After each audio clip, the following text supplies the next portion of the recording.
Guys നമ്മളിപ്പോൾ ambulance കൊടുത്തിട്ട് ഇറങ്ങിയതാണ്. പെരുന്നാളൊക്കെ അല്ലേ, ഒന്ന് എൻജോയ് ചെയ്തിട്ട് വരാന്നുള്ള മൈൻഡിൽ. പെരുന്നാൾ കഴിഞ്ഞിട്ട് കുറച്ച് ദിവസമായി.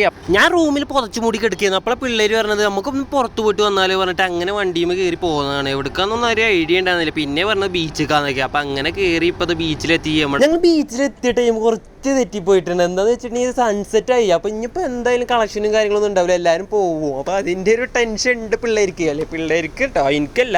ഇവിടെ എത്തിയ മുതൽ ഫോട്ടോഷൂട്ട് തകൃതിയായി നടന്നുകൊണ്ടിരിക്കുന്നുണ്ട്. നമ്മൾ ട്രിപ്പ് ടീം ആരൊക്കെയെന്ന് വെച്ചിട്ടുണ്ടെങ്കിൽ നമ്മൾ പാകിസ്ഥാൻ ടീമുണ്ട് നമ്മുടെ സ്റ്റോറത്ത്. അതുപോലെ നമ്മുടെ അസ്ലംക്ക്, അൻസാർ, പിന്നെ അശ്വിനാണ് മെയിൻ ഈ ഫോട്ടോഗ്രാഫർ. ഇപ്പം എവിടെ പോയാലും മെയിൻ തന്നെ. ഫോട്ടോ എടുത്ത് ഈ കല്ലിൻ്റെ ഇടയിൽ വീഴാതിരുന്ന മതി ചെക്കന്മാർ. പിന്നെ ഞാൻ പിന്നെ ഒറ്റയ്ക്ക് ഫോട്ടോ എടുക്കുള്ളൂ. എനിക്ക് പിന്നെ ഒരു തെണ്ടൊരു ആവശ്യമില്ല, അത് വേറെ കാര്യം. അശ്വിനെ നമുക്ക് ബീച്ചിൽ ഇറങ്ങിയല്ലോ. അപ്പോൾ ആ പ്ലാനിൽ ഇറങ്ങിയതാണ് ഞങ്ങൾ. ഗേൾ ഫ്രണ്ട് വിളിച്ച് വരുത്താൻ പ്ലാനില്ല തോന്നുന്നത്. നമ്മൾ സിംഗിൾ ആയതുകൊണ്ട് പിന്നെ നമ്മൾക്ക് ഇങ്ങനത്തെ പരിപാടിയല്ല. ഇങ്ങനത്തെ അല്ല, ഇവന്റെ പരിപാടിയാണ്.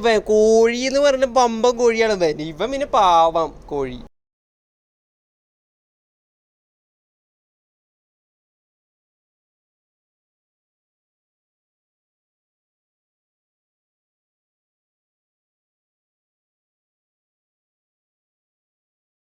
ബീച്ചിലേക്ക് ഫാമിലി മാത്രമേ അലൗഡ് ഉള്ളൂ. ഏകദേശം മിഡ് നൈറ്റ് ആയിട്ടുണ്ട്. പിന്നെ അതൊന്നും ആരും നോക്കൂലെന്ന് വിചാരിക്കണം. അങ്ങനെ ഞങ്ങൾ ബീച്ചിന്റെ അവിടെ എത്തി. ബീച്ചിൽ ഫാമിലി ആയിട്ട് അലൗഡ് ഉള്ള കാരണം അപ്പുറത്തെ ഫ്ലാറ്റിലത്തെ പെൺകുട്ടീനെയും കൂട്ടി വന്ന കുറെ ടീംസിനെ ഞങ്ങൾ കണ്ട്.